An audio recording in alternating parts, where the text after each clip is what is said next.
Hello crafty friends, I'm Lien from Studio Kato and I'm so happy you're joining me again today for another video. Today I'm going to show you how I color my die cuts. I've showed you this before, but I always get comments that it was a helpful technique and there are quite a few new people here, so I figured I'd show you again.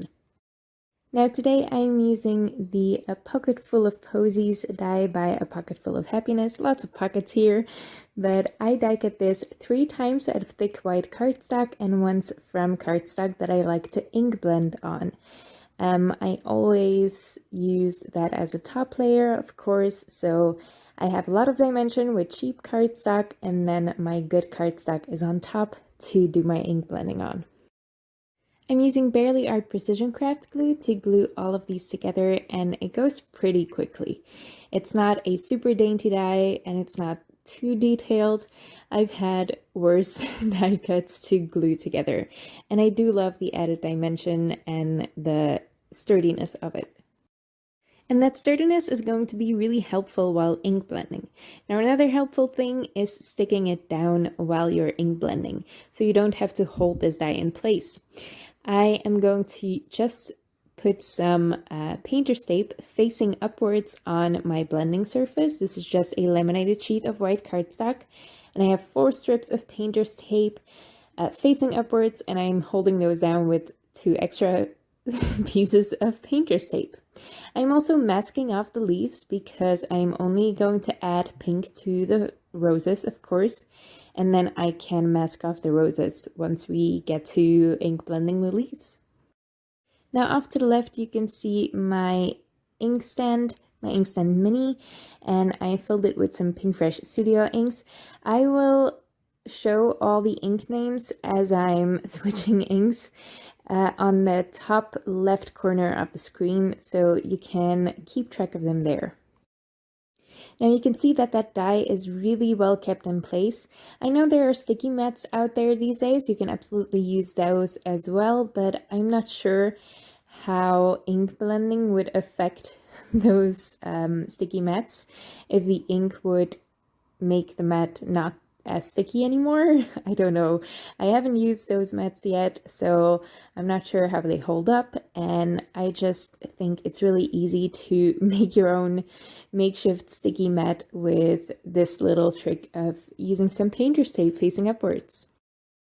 Now once I'm done with the roses, I can move my masking. I have used a lot of tiny pieces of masking tape, and then I can use some green inks to ink blend the leaves. And especially those leaves would have been really hard to ink blend if the die wasn't stacked already, so if it wasn't sturdy and if it wasn't kept in place with some sticky surface underneath it. So it's really easy to color your die cuts with ink blending.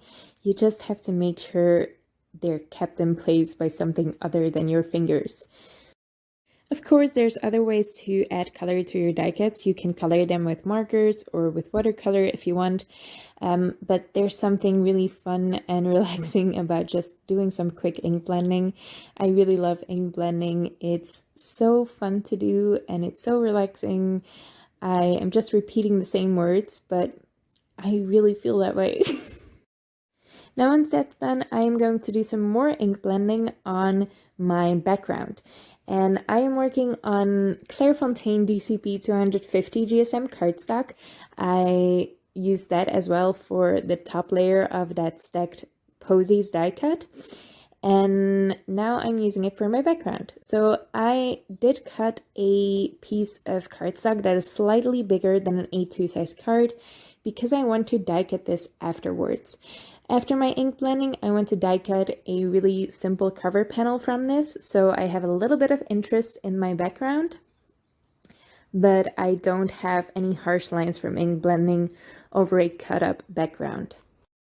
I'm just using some blue inks, again by Pinkfresh Studio, and I'm checking periodically to see if the blue stretches downwards enough, or how I like it anyway, and then I can die cut that background, and I also die cut it 2 more times out of thick white cardstock, and I'm layering those together with Barely Art Precision Craft Glue. This is the Open Drop Cover Panel by Reverse Confetti. I really love it because it also adds those little ray cut lines along the open drop cover. And it's a Christmas die, so I think it's meant to be an ornament or something, but it's really lovely. It's such a unique shape, and I really like using it for non-Christmassy cards as well. I did save the inside of that drop as well, so I am going to add that too. So I just added some more of that Barely Art Precision Craft Glue, and then I can drop in that drop. And I am making sure it's nicely adhered with my bone folder, because if you inlay a piece in a stacked frame, sometimes it doesn't want to go down all the way. It catches on the layers of paper of the frame. So it's really easy to just press it down with your bone folder. I'm adding some glue to that Posy die now, and I did cut off one of the leaves because I thought it wouldn't fit. And then I just switched the die cut a little bit, and then it did fit. So I'm just gluing that in place and hoping no one will notice. Now all that's left to do is add a sentiment. I'm trying to use more sentiments in my cards because I always, it's always so easy to not add one for me. I am never quite sure where to place it. So I always just fake out of not using a sentiment. So I used one. I pre-made this. This is the Honeybee Inside Birthday Sentiments stamp set and die set, and I white embossed it on black cardstock. I have a bunch of these sentiments prepared already, so they're easy and quick to add to a card. I'm also adding some really tiny gems. These are nail art gems. I will list those below as well. I just got them off of Amazon. I like them because they come in really, really small sizes, and I just like that look of small, tiny gems on my card. Of course, I had to make a matching envelope. It's really simple though. I just have this specialty paper that has some fibers in it, and it's really, really gorgeous in real life. And it has a lot of interest to it already, so I didn't have to add anything.